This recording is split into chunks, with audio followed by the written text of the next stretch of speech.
Oh, God. Oh, my God.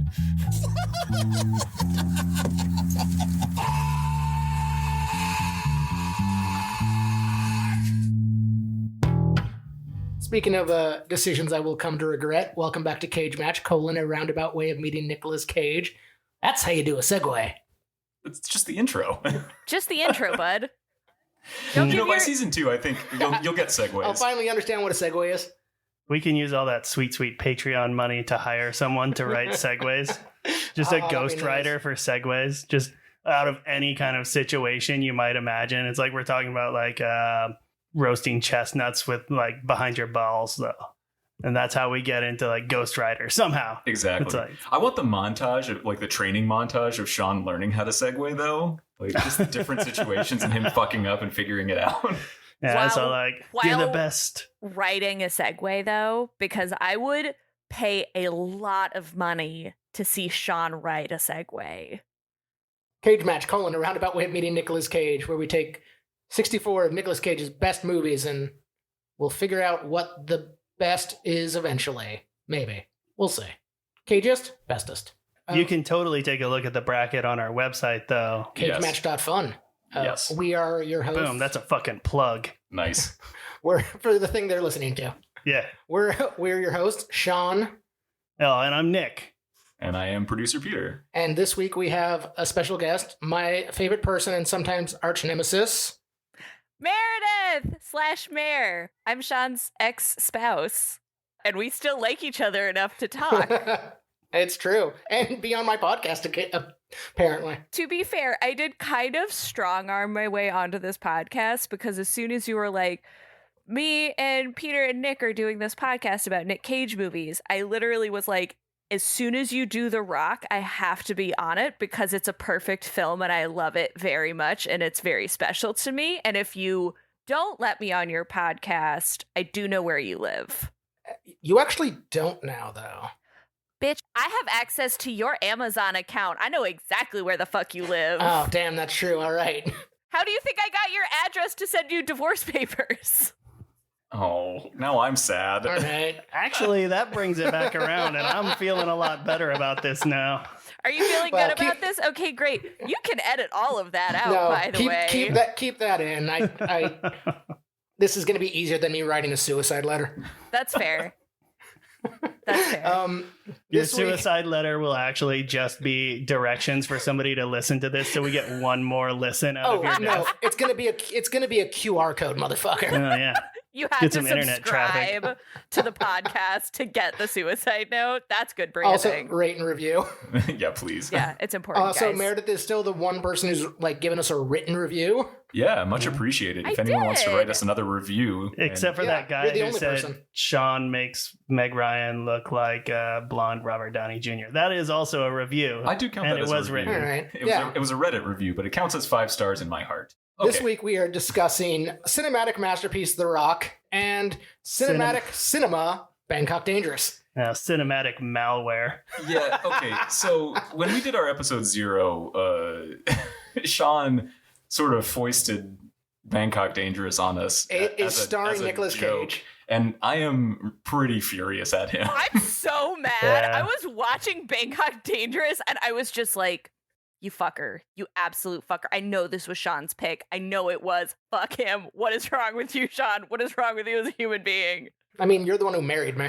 I didn't even make it through the whole movie. Oh man, I found out how to make it through it today. It's just bubble bath, really big sandwich, and just don't get up. It's just, I have nothing but bad things to say about this film, so I just can't wait to get into it. Sean, why don't you do a synopsis? That's a segue, motherfucker. So, Bangkok Dangerous from 2008. Joe is an assassin, getting ready to hang up the old spurs, as it were. Goes to Bangkok for one last job to kill 4 people. Along the way, makes a friend, meets a deaf woman or a mute woman. Both. Oh, yeah. And then learns a lesson and then kills himself. That's Bangkok Dangerous. Okay, so how about The Rock? Yeah, can we talk about The Rock now for the next hour? No, we need to get through this. It's a shitty movie. It's shitty and I hated it. Isn't it like a remake? It's a remake of a 1999 film. Same directors. Oh my god, wait. They only waited 9 years before remaking this movie? Yeah, Yep. same directors. It was their first film. Not even long enough to learn their own lesson. Yeah, the Pang brothers. I'm It was their wondering, first and second. kind of want to go and see if the first one's actually any good. Probably not. It's not. I haven't seen it, but I'll just go ahead and say it's not. I mean, these brothers do have a fairly long filmography. Just because you've done something a lot of times doesn't necessarily mean you're good at it. Like, I've fucking baked. Paul Schrader. Yeah. Paul Schrader. Like, I've baked before. I've made a lot of cookies. Were they edible? Absolutely not. We've seen worse in terms of quality of movie, in terms of quality of Cage. It's slow, it's meandering, you don't like any of the characters, but it's not like the worst thing that's ever been committed to film. It's just a bad movie, It's though. not good, but Could it's I not just have, like, painful. 3 movies that are worse than Bangkok Dangerous. Dog Eat Dog, Yeah, in the Nick Yeah. Cage universe. The yeah. Schraders, and Left Behind. Left Behind. Those are Yeah, the worst. Dog Eat Dog, Left Behind. Although I would take Dog Eat Dog over Bangkok Dangerous for sure. I think we established like recently, like I kind of put Bangkok Dangerous, Left Behind, and City of Angels all on the same note. Oh, yeah. I think the whole thing for me on this one is just the movie's not interesting. It's not No. well scripted, and there's nothing for him to work with. Give me a movie that makes me mad or frustrated or sad or joyous. This movie was the worst because it made me feel nothing. Yeah, That's it's fair. just a waste of time. You could literally be doing anything else. And it's a movie that's essentially like, it was like his John Wick back in 2008. Okay, But well, that's the one thing I actually want to talk about, because this is just... I want to talk Hong about Kong. John Wick too. It was a lot better. It was. No, this was just like, this is Hong Kong, like, action cinema, hard-boiled, that era of film, but done by amateurs.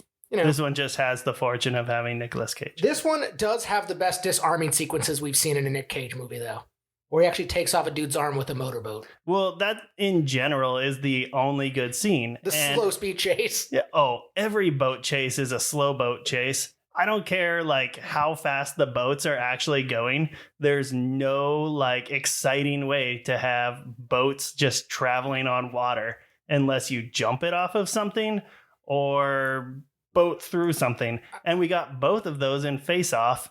And true. that was a way better movie I was with also- a way better boat chase. That's This true. boat chase was fine though. Yeah. Oh, that should go on the back of the box. This boat chase was fun. The whole statement about Yes, the Face whole Off and statement. everything. I also just want to point this out in terms of where we're at in Cage's career. This was right after Book of Secrets.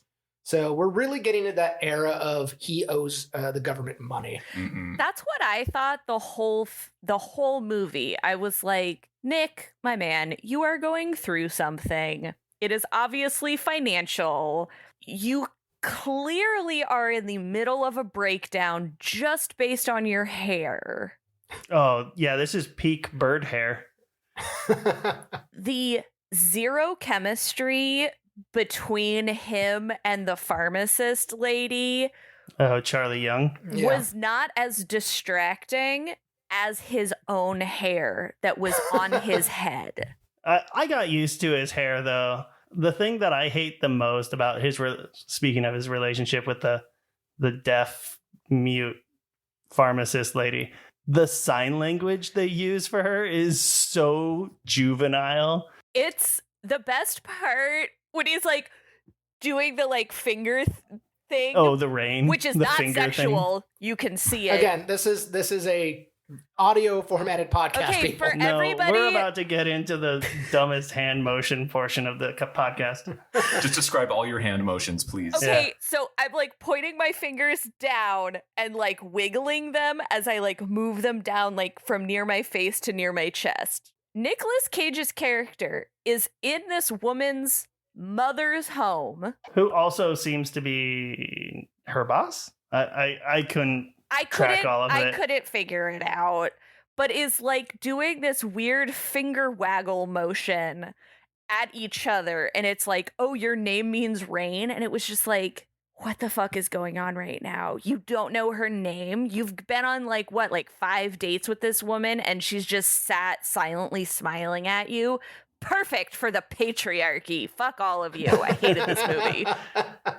My favorite sign language was definitely like when he first asked her out, and he like goes in, he's like, oh, I want to ask her to dinner. Will you ask her to dinner for me? And the old lady just turns and she makes the stupidest, like, points at the girl, points at Nick Cage, brings 2 fingers like together, and then mimes eating. It's like, wow, couldn't have done that myself. What I love in terms of their communication arc is right before things hit the fan, where they're walking through the park, she hands him a note that's written in English that she's, happy. And then she had great handwriting too, cursive and everything. So you guys could have just been writing to each other the whole time. She can write in English, so she understands it. You work at a pharmacy. You've got a pad and pencils. Yeah, just have it with you. Fucking text Nick each Cage other. When Nick went into the pharmacy the first time for like the cut on his arm, and she just like goes up to him, and then he like smiles at him, asks for something, and she just sits there and stares at him, smiling like an idiot, not making any motion to indicate that she can't hear, that she can't speak his language, nothing, just like stares at him like a dummy. And the other lady, supposedly the mother, just lets it happen, and she just looks like a fool. Obviously, people that are like deaf and mute can definitely work whatever job they want. However, every person I have ever worked with who signs has always usually had like on their badge, like, I use ASL or something, and is typically someone that is factored into their job. They are not necessarily the greeter and the first they don't line work the drive-through of customer service defense.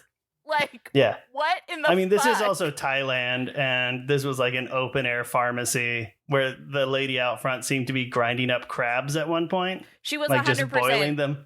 Yes, smashing those fuckers. I don't think declaring your inability to speak on your chest was really a thing. Perhaps not. Perhaps everybody in the neighborhood just knew, like, oh, she'll just go up and stare at you until you vaguely and weirdly mime at her with your weird hair looming over her because you're like 6'4" and she's like 5'2". He's like 6'9" with that hair, though. Dude, it brings a whole mood to his character that I was just like, you tall, lanky bastard. Like, what the fuck?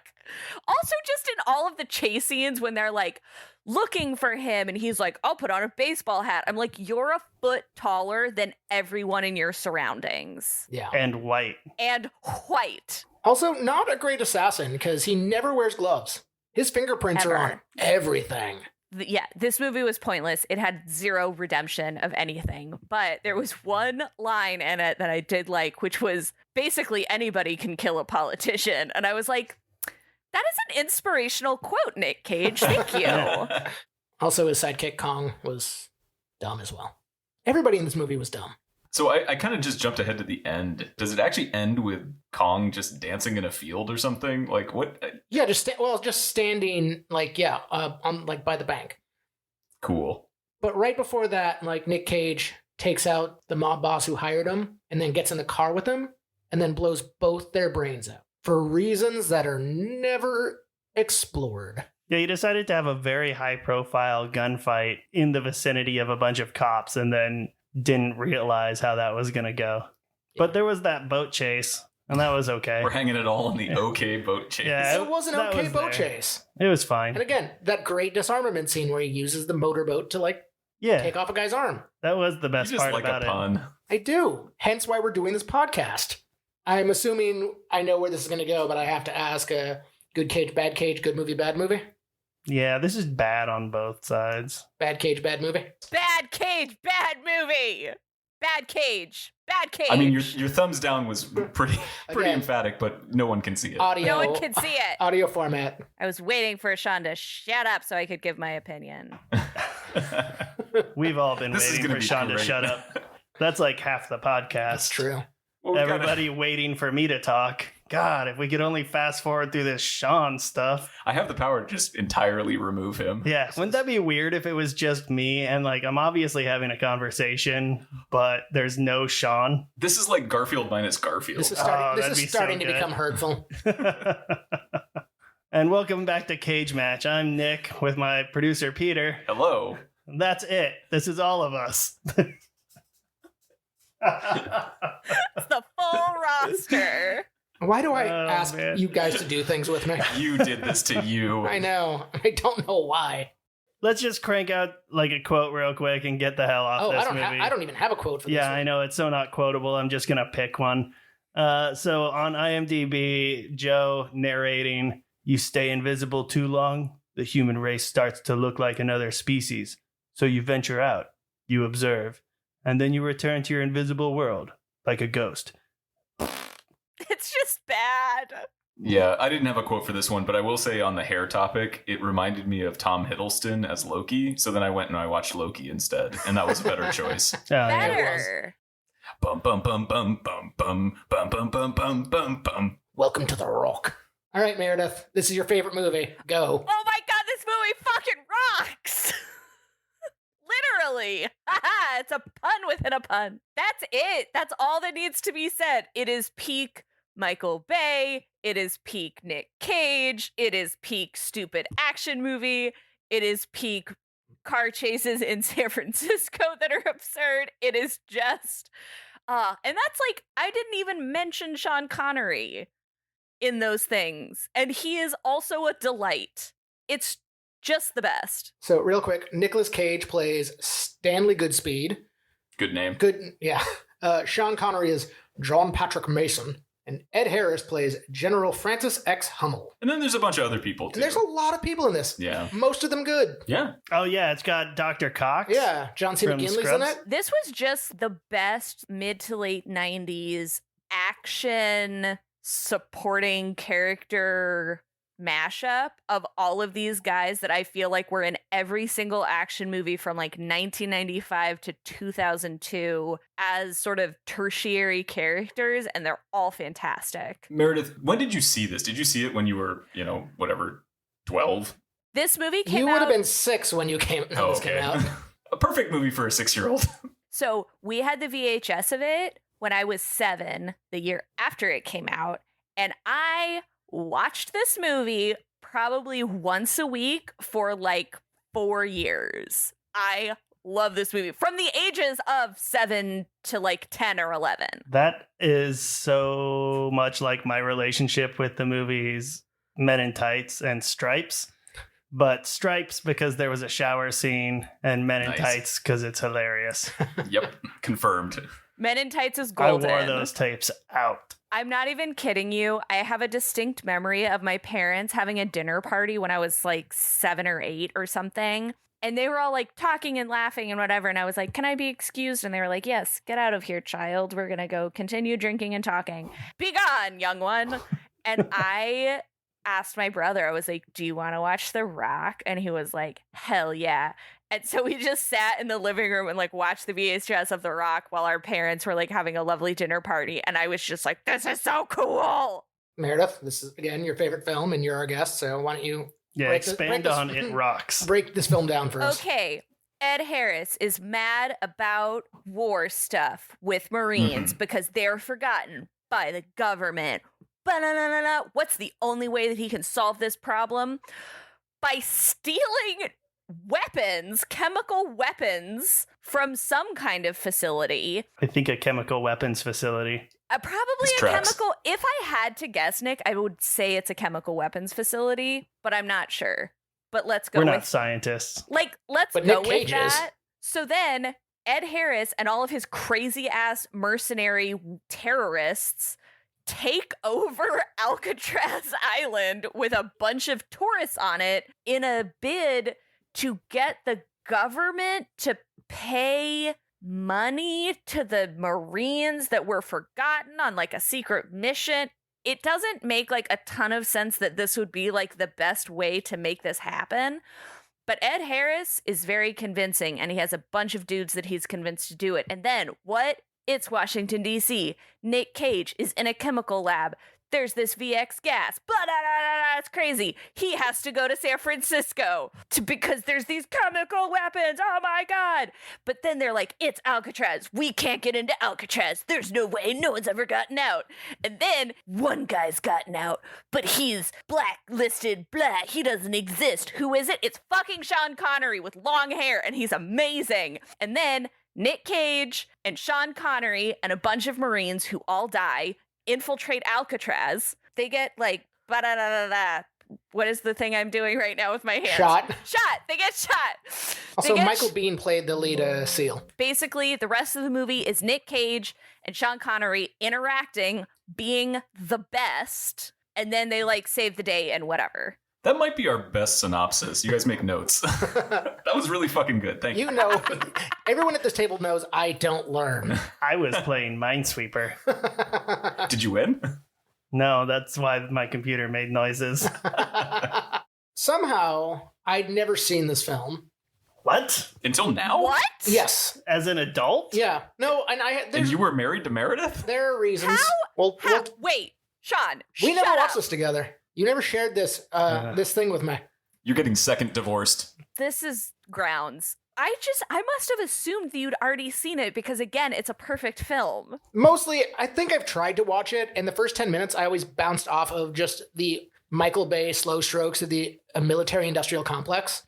Yeah, Michael Bay, man, this is such a, like, you just watch it, and you're like, straight out of the Michael Bay playbook. Everything being shot at a low angle, kind of up, while spinning around people talking. But that's how you know it's serious. He apparently turned down this movie 6 months earlier because he didn't think the script was serious enough. They are talking about annihilating the entire Bay Area with a chemical weapon because 85 people didn't get recognized because they did some shady government shit. Like, it's unhinged. That also dates this movie in that if that were to take place now and the government was like, well, California's going to go away, more than half the government would be like, that's all right. I will say this was a very pre-9/11, pre-rise of visible white nationalist military groups, pre a lot of things that we could say are currently plaguing our country. But I will say there was a certain pure delight in that of like, these are dudes, they're mad about a thing, and they're gonna do something totally fucking insane. And isn't that fun? And also, like, collateral damage, what is that? We're the government, we don't care. I guess the most collateral damage would be the car chase through San Francisco. An entirely worthless scene. Like, needless. Yeah. I mean, it's a fun car chase, but it's a needless scene to the film. Actually causes some issues with the character of Nick Cage, who isn't a field agent, isn't supposed to be an action guy, and kind of that's his arc, but he can, drive that Lamborghini through San Francisco like it's nothing. He jumps it through a fucking shop window. Yeah. Fun fact. Which is cool. In that car chase scene, the Humvee that Sean Connery steals, the guy who he steals it from, same actor that Ed Harris steals a car from in National Treasure 2. Interesting. Yeah. That's a Bruckheimer connection. That's a Bruckheimer connection. This is one of 5 Bruckheimers that we'll watch for this. It's Nick Cage's first time working with Bruckheimer. That Also, the tracks last for the time year. Bruckheimer worked with his producing partner, they had a falling out due to drugs. Who was doing them, who was buying them or selling them, and who wasn't sharing? Not Bruckheimer. I don't remember what the guy's other name was. Yeah, it's probably the guy that didn't continue a career. if there's one guy that really suffered negatively from the drug connection, it's probably the guy we don't know the name of. That's fair. That's fair. This is the start of peak Nick Cage action hero, though, because his next 2 films were Con Air and Face Off. So this kicked Good off movies. an era for him. And before this, he was mostly still in the comedy, sometimes drama thing. We had Red Rock West, which is more the comedy. Yeah, Wedwalk West was definitely... it wasn't comedy, but it was... Well, it was sort of... It was a comedy of dark errors. comedy Yeah. farce. And this was the next movie after his Oscar win. This came out right after leaving Las Yeah, Vegas. he was really in the pocket right here. Yeah. This is some of his best stuff. That's what I mean. It's peak. He actually gives a shit. He's actually clearly acting and invested and is extremely funny and charming. Again, with the exception of the weird car chase, consistent to his character. He was the one who decided his character didn't swear. Oh, that's right. There was a little bit of swearing in this movie. Yeah, but he just gives like a G and a golly. Zeus's butthole. He grabs Sean Connery and says, "Hey, a-hole," and I was like, "Just say ass, my man. Come on." What do you say we cut the chit-chat? A-hole. Yes. I like when people say fucking A. Once they introduce Sean Connery, they give Connery most of the best usual Cage lines. It isn't really till the third act where Nick Cage really starts caging out. Yeah, definitely. I mean, there is the whole thing where he goes off about how LPs sound better, which is just the best. And also, another thing that made me be like, how has Sean not seen this movie? This is Sean. He also, it's the Beatles. I think it's with the Beatles. Sure, yes, that. Because he's a Beatles file. No, he's a Beatlemaniac. Beatlemaniac, that's it. Kind of like a Hulkamaniac, but Hulkamania is still running wild. And nobody remembers it's the never Beatles. Stopped. Yeah. Oh, yeah. I tell you something, brother. I think you'll understand. I mean, that was like a good... I give you a 73 for that. That's pretty good. I'll take it. Yeah. I give it a 69. Oh, nice. Gave you a lower score than me. But a funnier score. Yeah. A much funnier score, objectively. That's my ex-wife, everybody. Did you guys ever listen? Hey! Speaking of Hulk Hogan, did you guys ever listen to the Hulk Hogan and the Wrestling Boot Band? No. With such... oh, yeah, he played bass. Awesome. He had such bangers as... I want to be a Hulkamaniac, having fun with my family and friends. And then, like, some other shit going on. Wrestling used to be Holy weird. shit. I Dude. love everything about this. Yeah. Of all the celebrities to just have a band, Hulk Hogan is the best. Like, fuck Steven Seagal. I want to see Hulk Hogan So, and the Hulkamaniacs. I would just love to hear you continue to sing some of their greatest hits from their Oh, catalog. I know. I've got a voice like honey, but Yeah, you do. that's for the Patreons. Ooh, yeah, we should do a special song episode. and that's how we lose all our Patreons. I mean, they don't have to listen, Sean. They can just stop and No, keep if you- giving us money. If you start a clip, you have to play it through Yeah. to the end. Oh, That's how we know you listened. right back to malware. It just plays immediately at full volume, and there's no way to shut it down. They won't let you do that anymore. Google, stop that. Lame. Fucking Google. Let me force the podcast on people. How do you think this movie would have gone if it got its original lead, Arnold Schwarzenegger, As a Him. scientist? as Nick Cage's role? He was offered it originally, turned it down, and then later regretted it. I mean, he's correct on that choice. I mean, but, this was also that kind of peak time where Arnold Schwarzenegger was just playing an average guy who happened to be a giant, Mm-hmm. like Jingle All the Way. Twins. But like Nick Cage is such a gangly weirdo love twins. that I was Yeah. like, it's actually believable that he would be a scientist. Exactly. And a Beatlemaniac. Also, though, if we're tracking Nick Cage's chest and body hair, my God. Oh, we are. There's some disagreement as to why he has his like naked in his apartment scene. Michael Bay says, we knew Nick Cage would want to take his shirt off, so we just got it out of the way. And Nick Cage's reasoning was, well, I just wanted to show that my character was like comfortable at home. He was very comfortable. Just another tiny plot note, because like there is one woman in this film. There's actually a couple women in this film. I mean, there's like a few, but like this movie is not for the ladies. I'll just say it so you guys don't get canceled. I mean, again, Thanks, Mary. we had Yeah, mostly anytime. naked Nick Cage in like the first 15 minutes. That was for the ladies. That was for me. That was for Peter exclusively. Okay, they live in Washington, D.C., Nicolas Cage and his romantic paramour, and they very casually are fucking on their roof. And I was Yep. like, I don't know of a single part of Washington, D.C. that is not densely populated to the point that I would feel comfortable fucking on my roof. Hey, they're exhibitionists. Don't yuck their Yeah, yum. exactly. Rude. You didn't hear the Inuit clap at the end, though. So. That's how you know Nick Cage is done. God damn it. As the heat from their bodies slowly melts the ice in the igloo. Disgusting. Ugh. I love God. Memories by Nick Cage.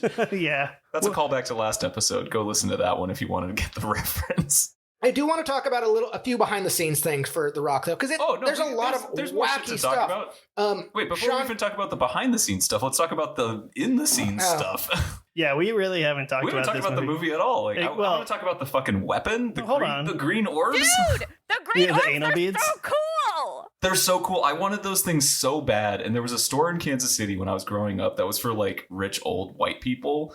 and they had something that looked like that, and it was just supposed to sit in like a vase on your coffee table. And I wanted them so bad, but I had no money because I was 12. Peter, similar to you, I had these like from like Bath and Body Works or something, because again, it was the mid to late 90s. The like bubble bath orb things. And because my dad is a real jokester and knew I loved The Rock, told me that those bubble bath things were poisonous. I Awesome. love your father. Yeah, you want your skin to get all bubbly and fall off? Yeah, Use those exactly. things. That's what he told me. And I was like, why would my father ever lie to me? He would never do that. Those must be poison. And so I lived in fear of these bubble bath orbs in my bathroom. And a similar story about John. My father. Shortly after our separation, I got an unmarked box in the mail, and inside was just like a rusted canister. And I called John. I'm like, and I saw it came from where Meredith and I used to live, and I'm like, I'm gonna call John and see if this was him. And he didn't pick up, so I called Meredith, and Meredith's like, does it say like Gotham Gasworks on it? And I'm like, I didn't touch it, and I like turned it over, and it did, because John liked to get me like Gotham Batman related things. I'm like, oh, this makes sense. Card would have been nice. Yeah. So you lived in the Bay Area. Yes. Did either of you ever go to Alcatraz? Yeah. No. Once. Does it have as many chains as they show in this movie? I mean, not in the places that they allow you to go. There Lame. are so many decorative chains in this film. It is like a BDSM shoot at kink.com. Absolutely. Which also used to be in the Bay Area. Which also used to be in the Bay Area. It used to be in the Armory. Fun Where in fact. Soma, like near our school, near our college that we went to.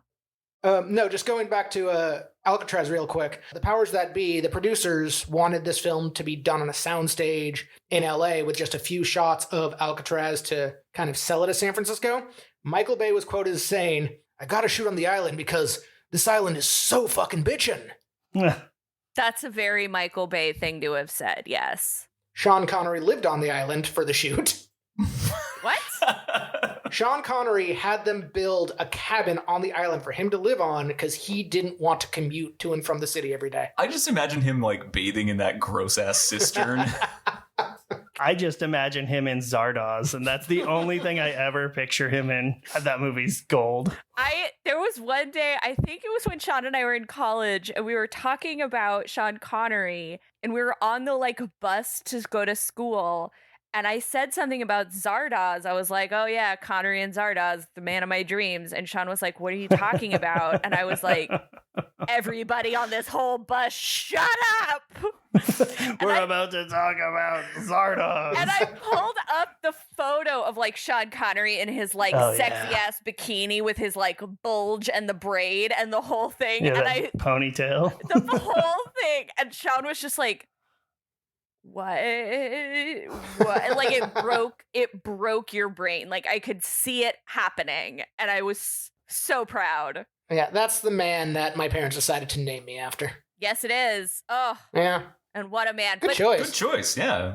Respect. Yes. So I grew up around the Bay Area. Obviously, Sean and I went to school there. Sean is from there. It was very sweet to see late 90s San Francisco again. I was like, oh my God, the San Francisco of my youth, not the one that is crowded with tech bros wearing fucking Patagucci jackets and whatever. That chase sequence would be much different right now with the current traffic in that city.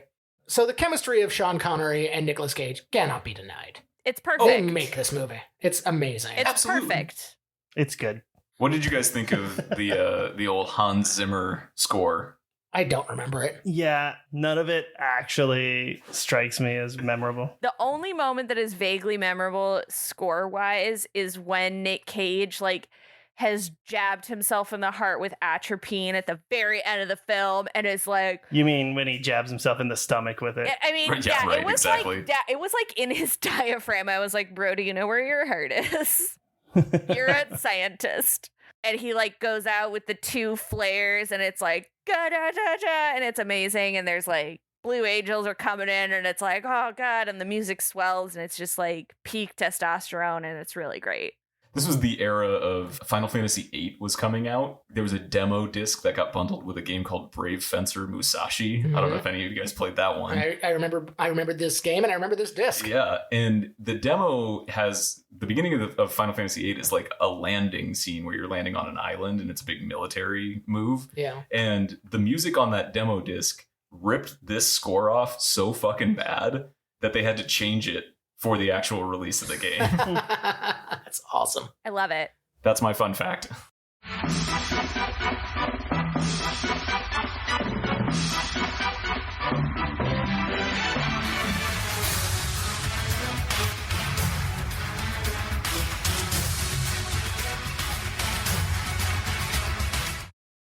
Let's talk about Ed Harris's villain, because he's really good in this, and He's always the villain, though.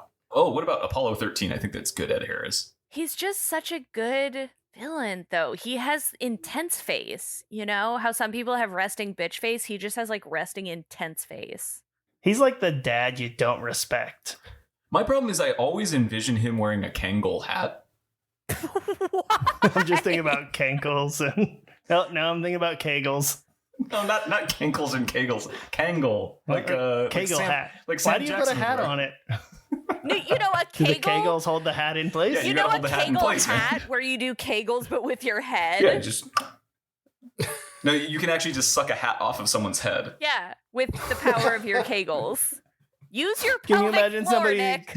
Can you imagine somebody ziplining over you and then just kegling your hat right off? This, And then they zip away. this is what John fears every day And of you're his just life. like, shaka bra, but you're really sad because you lost your hat. Hell of a story, though. oh, It man, would no be. one would believe you. Yeah, nobody would. But no, Ed Harris, like really good in this, and also he's doing this for the right reasons. And at the end, he even kind of, oh, we bluffed and they called it. So he was never going to blow up the Bay Area. Yeah. No, he's, At one point, they sent, he's although a coward. apparently not a Raiders fan, because the one missile they do fire, they sent to Oakland to the football game. They were going to the baseball game. It was the Giants, not... No, it was in Oakland though. It was in Oakland, so it would be the A's. No, but Oh, no, they said they the said football game. We're going to fact check this shit. Yeah. Okay. Sorry. I will just say that I know it wasn't the Coliseum because the seats were red. The seats were red. And Oko does not have red seats. They do Of not. people to know about this, you would be one of those people to know. Yeah. I've sat in those seats. I know they're not. Nick has just been on the internet trying to prove his point. Yeah, I heard him tapping away. I was curious what was Yeah. going on. Nick, I was wrong. It wasn't a baseball game, but it was Candlestick Park. Weird, because that is not in Oakland. no, it's not. It's not. I mean, it was also all CG as well. You mean they didn't just launch and abort a missile filled with sarin gas? Cowards. Fucking Cowards. cowards. I mean, either way, those stadiums are right next to each other, so it doesn't really matter. Well, the other thing that I love too, just like if you're from the Bay Area, they're talking about how they're going to launch a missile at San Francisco. It's at San Francisco, San Francisco. And then the first missile they launch, they send that shit to Oakland. Who else is in this film? Michael Bihn's in this film for a bit. He's fun. The most, scrawny action hero there is. Who was he? Who is he? He was Hicks in Aliens. He was in Terminator. John Connor's dad Yeah. or whatever. I can't remember his name in the first Terminator. Yeah, I can't remember either. Kylo Reese. No, I mean, who was he in this film that we're talking He was the about? leader of the The SEALs, SEALs. Yeah. when they came in. He was on like, I can't give that order. I won't give that order. Oh. When they get shot in the shower. I just love Michael Biehn, so whenever I see him in something, I'm like, hey, it's Michael Biehn. One of my random actor notes is I wrote slick hair, little mustache. Oh. That was a guy named Paxton who was played by William Forsythe, who the last time we saw him, he was playing John Goodman's brother in Raising Arizona. Yeah. So I do want to just make sure we get in here. Sean Connery got like the entire crew sick. With what? So Mono. Herpes. all of the so when they were doing all the water scenes, interior water scenes, Sean Connery wanted the water to be heated to 90 degrees. And then like everyone got the stomach flu and doctors were just like, yeah, that's a fucking petri dish that you made there. In the Someone water. pooped in the water. Yeah. So Yeah. just, bad That's times. just It was like, Sean Connery. He's like, just sitting there like, that's like a thing in food Fuck you, safety of like under 40 degrees and above whatever, like 140 degrees. Like bacteria can't survive. But anything that's between like 41 degrees and 139 degrees, like bacteria thrives. Sean Connery, stop it. Where do we fall on is he James Bond or not? 100%. You know this theory, right? I kind of dig this theory. Walk us through it though. But There's the whole like a premise whole- is Sean Connery is, or his character Mason was an SAS agent caught at the Canadian border with some microfiche of all of America's, dirty secrets, and then was disappeared because he never told them where it was. So he's just been on like a black site for 30 years with like no trial. The British haven't claimed him because they couldn't, and the US like can't acknowledge that they have him. And it lines up, he would have been arrested like the year after his last James Bond movie would have taken place. And I think that is largely it. Can we just say he is? And then Yeah. it becomes canon in the Cageverse? I'm cool with that. Well, especially because the NCU is a multiversal concept, as we now know. Well, also, this movie ends at the start of National Treasure. Yeah, right? It does tie in. Like, the movie ends with Nick Cage and his newlywed wife going to a church and stealing the leg off a pew, which had the microfilm in it. And, like, the last line of the film is Nick Cage being like, hey, honey, you want to know who killed JFK? The best. So, yeah, this movie just leads right into National Treasure. Because then he's like, I don't need to be a government chemical scientist anymore. I need to go find this goddamn treasure that the United States has been hiding. And I'm changing my name to Benjamin Franklin. Yes. So Michael Bay did have an idea for a sequel to this where Nick Cage's character, Stanley, is on the run from the government because of the microfiche, and he has to go track down Mason to, like, help him get away. I'm glad they didn't do it. I'm glad they didn't do it. National Treasure is perfect as a sequel to this. I just love also that this is like the quintessential 90s one-off action movie that is not concerned with the collateral damage. It's not concerned really with the outcome. It's just like, we're going to go blow some shit up in the San Francisco Bay Area. Is everybody on board? Great. Let's go. All right, so where do you put this on the performance review then? Good Cage, good movie. Good Cage, good movie. yeah, it's fine. Wow. Nick, Well, you're okay, dead to so me. This has been my favorite action film so far. Yeah, Nick, you've actually been kind of quiet on this one. What are your feelings on this flick? I think it's the kind of movie where like it's great nostalgically, but then when I started to like critically watch it, and like it doesn't have as much peak to me as it does just in my memory. I'm sorry the science doesn't hold up as well as Face Off. Yeah. Penis swapping technology. Penis swapping technology. No, I think I've come around on that. I think they are actually penis twins. I think they're dick twins. Travolta and Cage. Oh, okay. I was thinking Sean Connery. No. I mean, maybe they had great chemistry. Can you have dick triplets? Let's ask Eric. What? You would know what a triptych is, right? So would Meredith. Yeah, so A like Joe would know. triptych? a triptych of Yeah, bump, bump, like bump. all three like It would just be dick the same twins picture or though. whatever. But I mean, different thighs. Yeah, Dicks right. would all be the same, but their thighs would be different. I kind of want to make that. and you can put That's that in the pretty funny. entrance, and then underneath you can just have like the live, laugh, love. I just really want to go down a line of what I think all of these actors' dicks look like. So, starting with Sean Connery, feel like definitely not a shower, but as soon as it shows, you're like, God damn. Like, I was mistaken. Turtleneck? I was mistaken, sir. I apologize. Feel like Nick I mean, he's Cage- also a huge man, so it's like, you got to add some perspective there. Yeah, but like still, like even for that, you're like, whoa, it was shocking. Nick Cage feel like his dick very, very big, flaccid, which is always kind of weird, and like kind of thin and like difficult getting hard, like difficult to get and maintain, you know? Now, Kinda- But is it when it's difficult there, it's for Oscar worthy. is it difficult for him to get it hard, or is it difficult for an outsider to get it hard? Why don't we just? He knows Does- how to work his system. Does only he know how to I work was it? gonna Warm yogurt on the say Add the toes. yogurt. Yeah. he is an expert on the hardware that he operates. Do you know what I'm saying?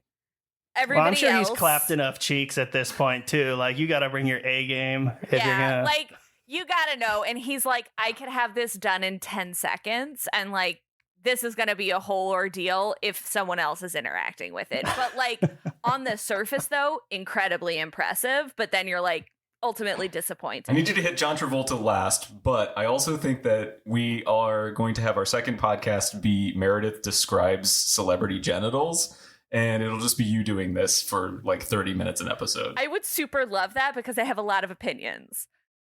Okay, so Travolta, real coke can on that guy, I think. Just like chody as a motherfucker. Just like really Jody motherfucker.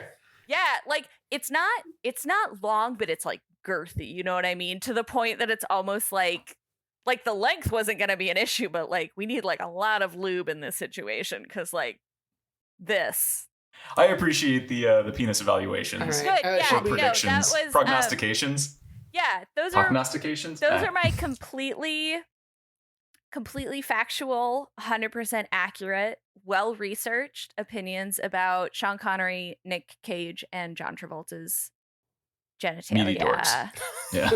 Big, All right. meaty cocks. Do we want to do quotes and start to kind of tie this up? Yeah, I think unless there's other like really specific things that anyone has about the movie, I think we can probably Go move to- watch it. It's amazing. Go watch There it. you It's go. amazing.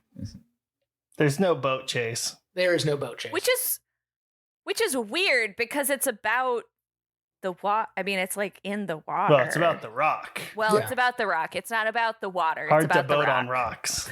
Actually, when you boat on rocks, there's usually just disaster. Yeah, it's bad news. Any sea captain will tell you that. Meredith, do you have a quote for this film? As the guest, you could go first. I feel like everything that Sean Connery says is amazing and everything Nick Cage says is amazing. So anything that they say at any point in this film is my favorite quote. Nick? I don't find it to be like a remarkably quotable movie. I don't know. Like I said, this movie's fine. But if I had to say something, I would just pick out the hair cutting scene where like Sean Connery's getting his hair cut and By the peak 90s, like flamboyant. The Hairdresser. worst gay stereotype of the mid 90s. yeah. And so Mason just asks, am I out of style? And Goodspeed just says, unless you're a 20-year-old guitarist from Seattle, it's a grunge thing. And it's like, that line sucked. Actually, every time he opened his mouth to talk about music, I resented him. That's totally fair. All right, I got a Sean Connery one. I'm and a I got a Cage one. Beatlemaniac. I'll do my Cage first. Well, I'm one of those fortunate people who like my job, sir. Got my first chemistry set when I was 7. Blew my eyebrows off. We never saw the cat again. Been into it ever since. My Connery is when it's just the two of them and they're about to go like raid the rock. Sean Connery goes, "Your best. Losers always whine about their best. Winners go home and fuck the prom queen." That was a great one. I loved that. Sean, I need your help on this. Okay. Who am I? You are his fiance. Oh, you didn't mean what you just said, did you? When? Just right now, when you were talking about bringing a child into the world and it being an act of cruelty? Well, I meant it at the time. Stanley, at the time, you said it 7.5 seconds ago. Well, gosh, kind of a lot has happened since then. That's That's a good line. line. And of course, when they're actually caught and in their cells, you broke out. Let me see if I can get this straight. Down the incubator chute, on the mine car, through the tunnels, to the power plant, under the steam engine. That was really cool, by the way. And into the cistern, though, through the intake pipe. But how, in the name of Zeus's butthole, did you get out of your cell? I only ask because in our current situation, well, It could prove to be useful information, maybe. Just so many Pete Cage moments. That's when he really starts to, like, cage out. Yeah, he turns it on in the latter half for sure. There's one more. I need to just... When he's, disarming the last missile. Listen, I think we got off on the wrong foot. Stan Goodspeed, FBI. Let's talk music. Do you like Elton John's song, Rocket Man? I don't like soft-ass shit. Oh, you. Oh, well. I only bring it up because, it's you. You're the Rocket Man. And then launches a missile into the guy's chest. That was kind of rad. Which didn't kill him.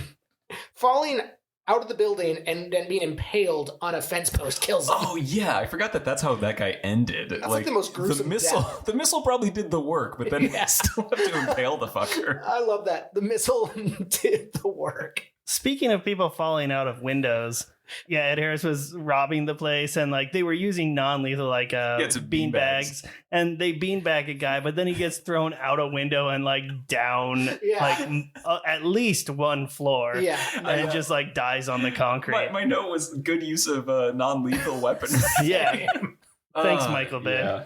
Good Thanks, shit, Michael Bay. So, I mean, I think that takes us to the end. What do you guys think? Actually, that brought us back to the beginning. That's true. It's of course The Rock. Yeah. I know you're kind of begrudging on that one, but... No, I mean, they can't all be Bangkok Dangerous. I had to look to see what this was going to go up against just in case Bangkok Dangerous would be a better matchup. But I think it's a disservice to everybody if we just start cheating and choosing things that way. The Rock is fine. No, it's not a bad movie. I'm not anti The Rock. I'm just... Yeah, I mean, The Rock is definitely like of an era. It is strongly of an era, and it is very of a specific moment in time. And I think if you can just shut your brain off and not think about it critically, you're like, that's usually not a problem for me. I mean, look, Nick, I wasn't going to make assumptions and be like, Nick, how you always do. With my sandwiches and such. Yeah, right. with sandwich. With all of the sandwiches you eat. Like, it's a whole thing. I will also say, though, Lindy West, who is a film critic and a really funny writer, wrote like an essay about The Rock. And I highly recommend, if you can find it, definitely read it, because it's a delight. It's just the best. I don't do a lot of academic reading if I can avoid it. Especially not for this. Yeah. This academic writing isn't so academic as much as basically just everything I said about The Rock, she wrote down on paper. If you could get somebody to maybe just film it. Or record it on a podcast that you can listen to later. Actually, that you chime in on occasionally. That would literally not work because I don't listen to podcasts. You listen to this podcast. Did Lindy West describe celebrity penises? Lindy West did not. And you know what? That's the X factor I bring. You know what I'm saying? Perfect. Do you have anything else you want to plug, Meredith? Phrasing. Shut up. I know my audience, and at the moment, my audience is my ex-wife. I'm gonna not take the bait on that one. If people want to see my misadventures in owning a house, they can check me out on Instagram at Lawn Daddy Lives Here. Great name. Thank you. Other than that, no, I would just encourage everybody to listen to this great podcast called Cage Match. Has these two great folks on it, Sean and Nick. They're great. Peter's there as well. It's amazing. Thanks. I love it. Rate, review, and subscribe. Wow, doing all our work for us. Yeah, actually, so... I'm really excited for next time because we're finally watching The Unbearable Weight of Massive Talent. Yeah, so people can finally stop yelling at us for not having seen that movie. Yeah. Which would be really nice. I have limited time. We're doing Unbearable Weight of Massive Talent. That's a lot of words. And what else, Peter? The Trust, which is him and Elijah Wood, I think. Yeah. And they've got cool mustaches. Oh, okay. Yeah, that's right. And I think they do a heist. I don't know. Yeah, they're like time traveling heistians. Heistians? Yeah, who are pulling off a job against... I think it was Christy Yamaguchi. Yeah, I think you got it. That's perfect. Yeah. So stay tuned for that one. Please do rate, review, and subscribe. It is very helpful. It'd be great to have any other reviews other than Meredith, although that was a great one. We really appreciate it. I'll come find find you at your house and make you write a review for this podcast. Don't think I won't do it. I have a lot of airline miles. Lawn Daddy is going to come for you. But not enough to be here in person for the podcast. Yeah, what the fuck, Meredith? Yeah. Where are those air miles now? Look, I use them sparingly and only for vengeance purposes, Nick.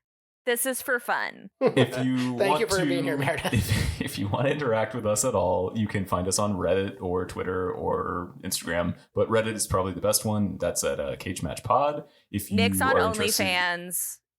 Yeah. Oh yeah, it's definitely butts and dicks there. Yeah. Not his, though, weirdly enough. No. Let me finish. Dear God, people. I'm trying to help you finish. You're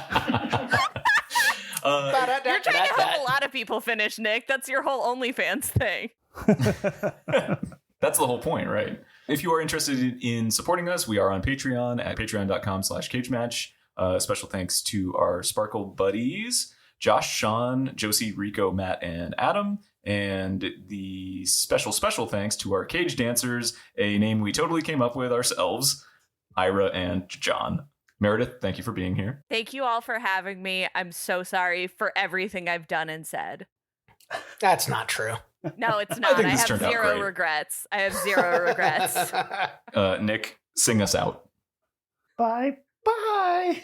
I don't know the rest of that song. That's the only important part. The part where my voice cracks like I'm still in puberty. Yes.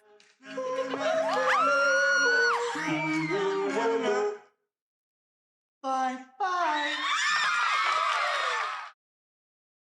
All right, so I just want to say this because I saw this and laughed. The assistant prop master was named Skip Crank. Man, you Good never name. skip a crank. You can't Yeah, you skip get a backed up. crank. Not Yeah. on a Sunday. Woo! What is going on out there? Lightning, we established. I know, but it's weird. It is weird. I'm not used to hearing like big thunder. Yeah. Y'all have been away. I'm scared. Man, y'all have been away from the East Coast for too long. Well, I just Also, I'm Sean, going to start maybe. calling you I Big don't. Thunder, Peter. I don't know if either of you have ever lived in the East Coast. Please don't call me Big Thunder.